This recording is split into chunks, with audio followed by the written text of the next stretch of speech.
श्री शिवाय नमस्तोभ्यम। हर हर महादेव भक्तों, देखिएगा हरियाली तीज का उत्सव श्रावण मास में शुक्ल पक्ष की तृतीया को मनाया जाता है।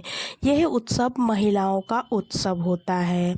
इस दिन महिलाएं अपने हाथों, कलाइयों और पैरों आदि पर विभिन्न कलात्मक रीति से मेहंदी रचाती हैं, इसलिए हम इसे मेहंदी पर्व भी कहते हैं।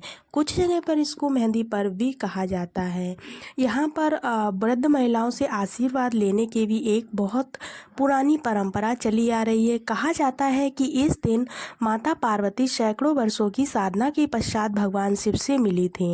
यह भी कहा जाता है कि माता पार्वती ने भगवान शिव को पति रूप में पाने के लिए 107 बार जन्म लिया, फिर भी माता को पति के रूप में भगवान शिव प्राप्त नहीं हो सके। 108वीं बार माता पार्वती ने जब जन्म लिया, तब श्रावण मास की शुक्ल पक्ष की तृतीया को भगवान शिव पति के रूप में उनको प्राप्त हो गए। तभी से इस व्रत का प्रारंभ हुआ है।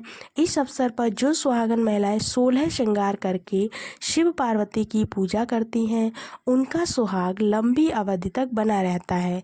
ऐसा कहा जाता है कि साथ ही देवी पार्वती के कहने पर शिव जी ने आशीर्वाद दिया कि जो भी कुंवारी कन्या इस व्रत को रखेगी और शिव पार्वती की पूजा करेगी, उनके विवाह में आने वाली बाधाएं दूर होंगी, साथ ही योग्य वर की प्राप्ति भी होगी।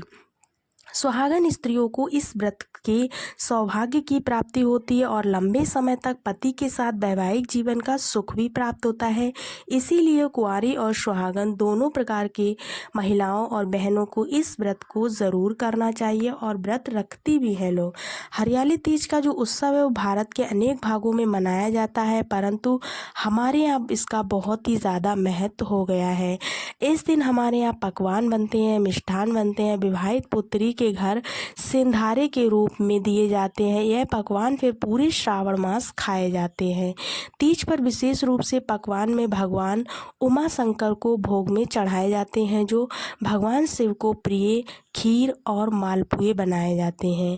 घेवर व्यंजन भी विशेष रूप से बनाया जाता है। घेवर भी बहुत ज़्यादा इस पर चलता है। लंबे समय तक चलने वाले व्यंजन जैसे कि गुलगुले हो गए, शक्करपारे हो गए, सेवइयाँ हो गई, मंडे हो गए आदि भी इसमें पकाए जाते हैं। हरियाली इस व्रत की पूजा करने के लिए हमें सबसे पहले चौकी लगानी होती है। चौकी लगाने के बाद उस पर पीला या लाल कपड़ा बिछा लेते हैं। उसके बाद आपके घर में जो शंकर पार्वती की मूर्ति हो उसको रख लेना है। इसके बाद हमको मिट्टी के गौर बनाकर तैयार करने होते हैं, जिसमें कि शिव शंकर जी, पार्वती जी और गणेश भगवान का रूप बनाना होता है। किसी भी आकार में आप उसको बना सकते हैं। जब ये बन जाए तो भाव रूप में इनके ऊपर पानी के छींटे देकर इनको स्नान करवाया जाता है। उसके बाद घी का दीपक आप जलाकर अपने हाथ जोड़कर प्रार्थना करें, पूजा करें कि हे महादेव, माता पार्वती हमारी पूजा स्वीकार करें। अगर कोई भूल हुई हो तो उसको क्षमा करें। इसके बाद जो मिट्टी के भगवान जी आपने बनाए हैं उनका अभिषेक किया जाता है। आपको सबसे पहले जल से अभिषेक करना है, उसके बाद आपको कच्चे दूध से अभिषेक करना है, उसके बाद फिर से जल से अभिषेक कर देना है। इसके बाद आपको पीला चंदन जो आप लेकर बैठे हैं वो महादेव को समर्पित करना है और रोली जो है उसका तिलक आपको माता पार्वती को लगाना है। इसके बाद आपको अक्षत चढ़ाने हैं थोड़े से।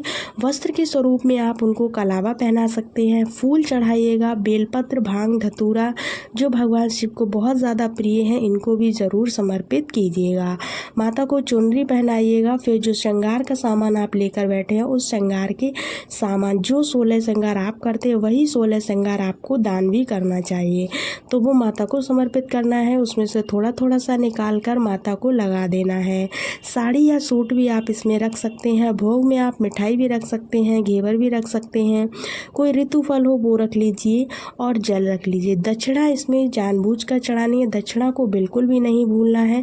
और जो श्रृंगार का सामान रखा उसमें से माता को लगा दीजिए। उसके बाद आप इस श्रृंगार के सामान को अपने किसी भी मान्य को दे सकते हैं या फिर किसी भी पंडित को दे सकते हैं। ये सब करने के बाद आपको गणेश जी की आरती करना है, फिर शिव पार्वती की आरती करना है। उसके बाद इनको आधा घंटे तक रखे रहने देना है। उसके बाद इनका विसर्जन भी करना है। विसर्जन कैसे करना है, तो आपको एक भगोने या कटोरे में जल ले लेना है जिसमें कि जल ज़्यादा मात्रा में आ जाए।